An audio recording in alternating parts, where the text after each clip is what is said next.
दोस्तों, रशिया ने अपनी सबसे पावरफुल मिसाइल लॉन्च करके ईरान को एक बड़ा तोहफा दे दिया है और यह ऐलान कर दिया है कि ईरान ने सबसे पावरफुल परमाणु मिसाइल सरमत, जो कि 35,000 किलोमीटर की मारक क्षमता रखती है, इस परमाणु मिसाइल को लॉन्च किया है अपने दोस्तों के लिए।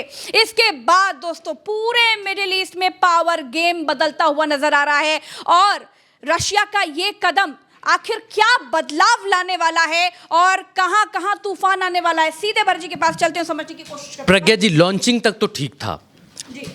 दुनिया की सबसे बड़ी, आज तक इतनी बड़ी मिसाइल, सरमत जैसी मिसाइल, परमाणु मिसाइल का सफल परीक्षण हुआ ही नहीं जो 35,000 किलोमीटर तक मार कर सके।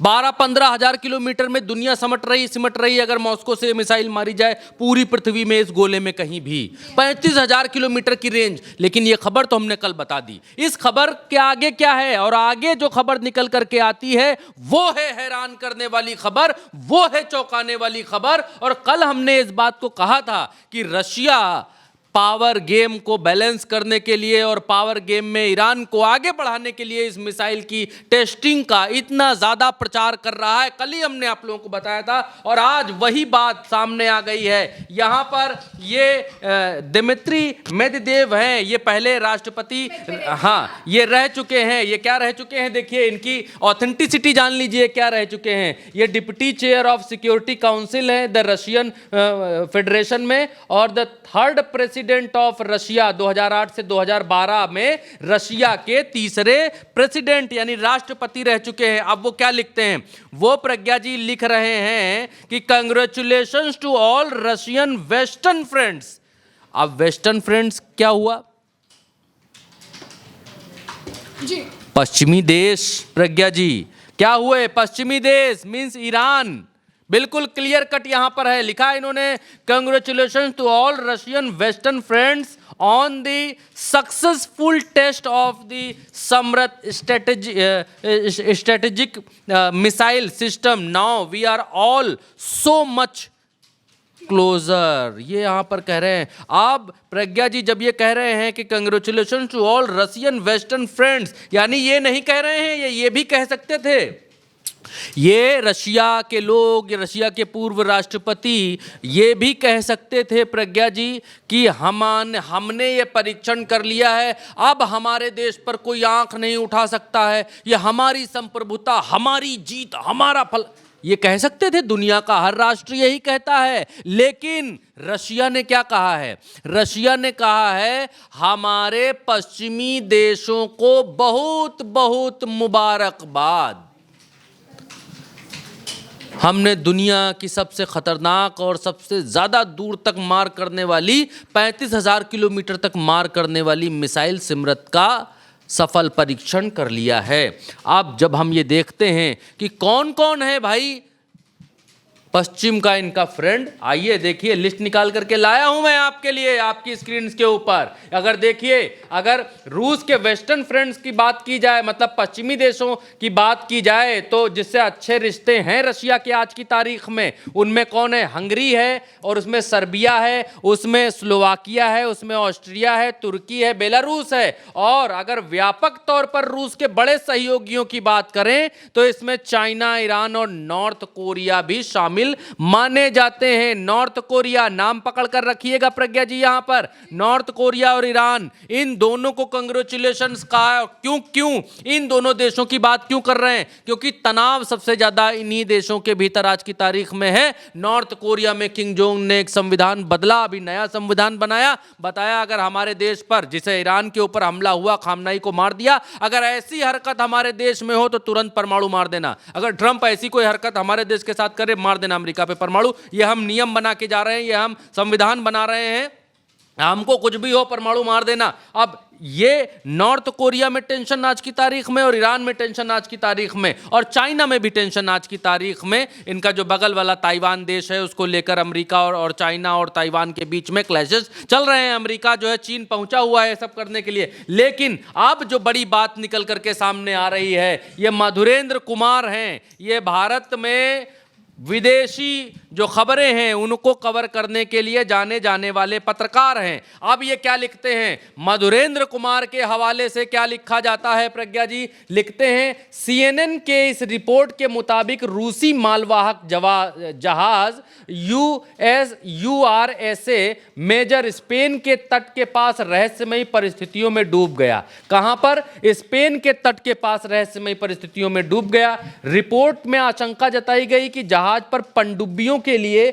2 परमाणु रिएक्टर लेकर के ये जहाज जा रहे थे और जो संभवतः उत्तर कोरिया के लिए जा रहे थे। ये संभवतः लगाते हैं, दावा नहीं करते हैं। हालांकि रूस ने आधिकारिक तौर पर कहा था कि जहाज व्लादिवोस्तोक जा रहा था और उस पर बंदरगाह, क्रेन और अन्य उपकरण थे। इस दावे की स्वतंत्र पुष्टि नहीं हुई, लेकिन यह जहाज डूब गया और कहा यह जा रहा था कि 2 परमाणु रिएक्टर यह जहाज लेकर के उत्तर कोरिया के लिए जा रहा था। अब जगह कौन सी है? जगह पकड़ कर रखी है स्पेन, ये जगह प्रज्ञा जी। और जगह कहां की है? ये इस जगह की स्पेन नाम की, ये स्पेन देश है और ये जगह है नीचे वाली जगह। कहां की? ठीक अभी अभी अभी अभी आपको पता चलेगा मैं क्या बतलाने जा रहा हूं। आपको जानकर हैरानी होगी, जिब्राल्टर, ये स्पेन है, ये ठीक वही जगह है। ये रहा जिब्राल्टर, ये रही वो जगह, ये रही वो जगह जो अभी मैं आपको बतला रहा था, दिखला रहा था। अभी आसपास दिखाऊंगा तो समझ में आएगा। ये है स्पेन, स्पेन के नीचे ये जगह यहाँ पर दिखलाई जा रही है और ये रहा आपके नक्शे में, आपके सामने स्क्रीन के ऊपर स्पेन। और स्पेन ये देश रहा, आप देखिए लिख करके आएगा तब मानिएगा। ये रहा स्पेन, ये देखिए ये रहा स्पेन और ये रही वो जगह। ये जिब्राल्टर वो जगह है। ये वही जिब्राल्टर जगह है प्रज्ञा जी जहां पर कल ये खबर आई कि अमेरिका का USS अलास्का, जो ओहियो श्रेणी का इनकी पनडुब्बी है, सबमरीन है, जो कभी सतह पर आम लोगों की मौजूदगी में या किसी भी आम पोर्ट पर कभी सतह पर नहीं आती है, क्योंकि इसमें 20 परमाणु पनडुब्बियां लगी होती हैं, 20 परमाणु मिसाइलें लगी होती हैं। इसलिए ये सारे जहाज़ों से अलग रहती है, एकांत में रहती है और एक दायरा बना दिया जाता है कि इसके आसपास अगर कोई आता है तो फिर उसको खतरा माना जाता है और उसको फिर चेतावनी दी जाती है। लेकिन कल अमेरिकी मीडिया में यह खबर छपी कि इनकी ये पनडुब्बी, ये देखिए वॉल स्ट्रीट जर्नल में यह खबर छुपी कि इनकी ये पनडुब्बी कहां? जिब्राल्टर पर। ये बाहर निकली। पेंटागन शोज ऑफ न्यूक्लियर, यानी शो ऑफ किया न्यूक्लियर का आर्म्ड सबमरीन, जो न्यूक्लियर की आर्म्ड सबमरीन है उसका शो ऑफ किया जिब्राल्टर के भीतर। और देखिए वो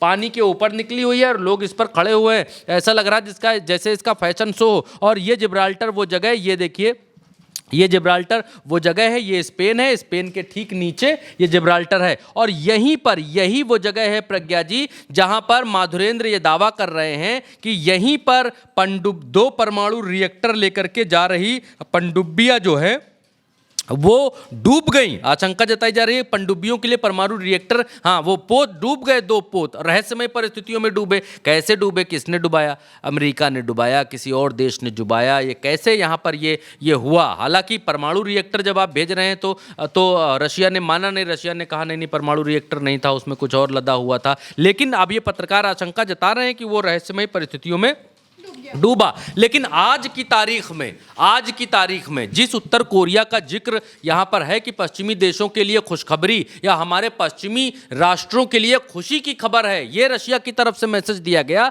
कि पश्चिमी राष्ट्रों के लिए खुशी की खबर है कि हमने सिमरत नाम की मिसाइल बना ली है जो 35,000 किलोमीटर तक परमाणु हमला करेगी। तो ये इसलिए मैं आपको बता रहा था कि इससे पहले कहा गया कि उत्तर कोरिया की तरफ ये परमाणु रिएक्टर, हालांकि अब ये खबर आ रही है कि कोरिया के पास खुद ही परमाणु बम है। हालांकि वो नियम के अनुसार नहीं है, लेकिन वो है। अब किसके पास नहीं है? आज की तारीख में ईरान के पास नहीं है। तो क्या ये ईरान के लिए खुशखबरी? ईरान के लिए खुशखबरी या फिर क्या ये क्यूबा के लिए खुशखबरी? इससे पहले क्यूबा को रूस ने 2 परमाणु मिसाइलें दी थी। जब पिछली बार अमेरिका ने क्यूबा को आज से 20, 25, 30 साल पहले परेशान किया था, इसके ऊपर कब्जा करना चाहता था, मुझे लगता है 80 का दशक था, 70-80 का दशक, उस बीच में क्यूबा पर अमेरिका हमला करना चाहता था, कब्जा करना चाहता था। तब यही रूस था जिसने क्यूबा को 2 परमाणु मिसाइलें दी थी और बोला अमेरिका की तरफ मुंह करके खड़ा कर दो, भाग जाएगा अमेरिका। और आज रशिया ये कह रहा है कि हमने इतनी बड़ी परमाणु मिसाइल बना ली है, हमारे सारे पश्चिमी देशों के लिए खुशखबरी है और ये उनके लिए कांग्रेचुलेशंस कहा है दूसरे देशों को, अपने पश्चिमी राष्ट्रों को। इसका मतलब कि अब पावर गेम पूरी तरीके से पलटता हुआ दिखलाई दे रहा है। अब ईरान के भीतर अगर परमाणु बम नहीं भी है तो भी रूस के पास परमाणु बम है, प्रज्ञा जी, जो सबसे बड़ा साथी और सबसे बड़ा सपोर्टर ईरान का है। और बिल्कुल यही एक बड़ा कारण है जिसके बाद जिस तरीके से रशिया ने अपनी सरमत मिसाइल परमाणु मिसाइल लॉन्च की, उसके बाद ट्रम्प चाइना निकल गए। हाँ, ट्रम्प चाइना पर गए हैं, चाइना यात्रा पर हैं। और दूसरी बात ये भी खबर निकल कर क्या रही द क्रेडल के हवाले से कि ब्रिटेन की जो नेवी है वो होर्मुज के ऊपर, होर्मुज को खुलवाने के लिए होर्मुज में अपने जो जहाज है वो डिप्लॉय करने वाली है। HMS ड्रैगन डिस्ट्रॉयर ये वहां पर तैनात कर रहे हैं, टाइफोन फाइटर जेट तैनात कर रहे हैं, एडवांस ड्रोन सिस्टम ये सब वहां पर तैनात कर रहे हैं। ब्रिटेन की तरफ से होर्मुज के भीतर ये तैनाती की जा रही है, करने की बात की जा रही है, माफ करिए। और ये कहा गया है कि हम इन तैनातियों से वहाँ पर होर्मुज में जो ज़मीन के पानी के नीचे जो बॉम्ब की चेन है उसको हटाने के लिए हम ये तैनाती कर रहे हैं। लेकिन लोगों को इसमें दाल में काला दिखाई दे रहा है। ब्रिटेन ने ऐसा लगता है कि यहाँ पर पाला बदल लिया है, क्योंकि होर्मुज से अगर आपको जो माइंस बिछाई हुई हैं वही निकालना है तो आपको इतने बड़े बड़े युद्धपोत लेकर के जाने की वहाँ आवश्यकता नहीं है, ऐसा दिखाई देता है प्रथम दृष्टया। लेकिन ये खबर निकल कर के आई इसलिए आपको बताना आवश्यक है, ब्रिटेन की तरफ से कहा गया। और एक और खबर निकल के आई कि IDF के सोल्जर्स जो हैं उनको जो घायल हो गए हैं उनको हेलीकॉप्टर से लेबनान के भीतर से ले करके जा रहे हैं इजरायली। और ये दिखाता है कि किस तरीके से इनके ऊपर हमले हो रहे हैं लेबनान के भीतर एक के बाद एक। और एक और खबर निकल करके सामने यहाँ पर आ रही है कि रूस के जो विदेश मंत्री हैं वो, हाँ, रूस के जो विदेश मंत्री हैं सरगेई लवरोव, वो अमेरिका पर निशाना साधते हुए कह रहे हैं कि अमेरिका वैश्विक ऊर्जा आपूर्ति मार्गों पर नियंत्रण स्थापित करना चाहता है। और उन्होंने भरोसा दिलाया कि रूसी ऊर्जा आपूर्ति को लेकर भारत के हित प्रभावित नहीं होंगे। मैं गारंटी देता हूं कि रूस से ऊर्जा आपूर्ति के मामले में भारत के हित सुरक्षित रहेंगे, ये कहते हुए दिखाई दे रहे हैं। और अब लास्ट में आखिरी जो खबर आपके सामने है उसमें ट्रंप ने ये बात कही है कि ईरान के पास न्यूक्लियर नहीं रहने देंगे, तब तक मारेंगे ईरान को जब तक उनका न्यूक्लियर खत्म नहीं हो जाता। लेकिन इसका जवाब रशिया से आ चुका है, शायद इनडायरेक्ट जवाब है, सीधा नहीं कह सकते, इनडायरेक्ट जवाब है। लेकिन अगर ईरान के पास नहीं है परमाणु, रशिया के पास तो है, था। रशिया पहले भी क्यूबा को दे चुका है, पहले से था रशिया के पास, लेकिन अब मारक क्षमता बढ़ा दी है। अब रशिया से ही लॉन्च करके आप काम उससे ले सकते हैं, ये रशिया का कहना है। जी बिल्कुल। तो फिलहाल इस खबर में इतना ही। मिडल ईस्ट में इस वक्त युद्ध के बादल हर तरफ मंडराते हुए दिख रहे हैं। एक तरफ ट्रंप चाइना निकल गए हैं ईरान पर दबाव बनाने की कोशिश करने के लिए, और दूसरी तरफ एक इनडायरेक्ट संकेत रशिया की तरफ से दिया गया है कि ईरान तुम अकेले नहीं हो, हम हमारे दोस्तों के लिए हमेशा खड़े हैं। और रशिया ने अपनी 35,000 किलोमीटर की मारक क्षमता रखने वाली परमाणु मिसाइल का सफल परीक्षण कर लिया है। तो इस खबर में इतना ही। चैनल को सब्सक्राइब कीजिएगा, वीडियो को शेयर कीजिएगा। हमें इजाजत दीजिए, नमस्कार।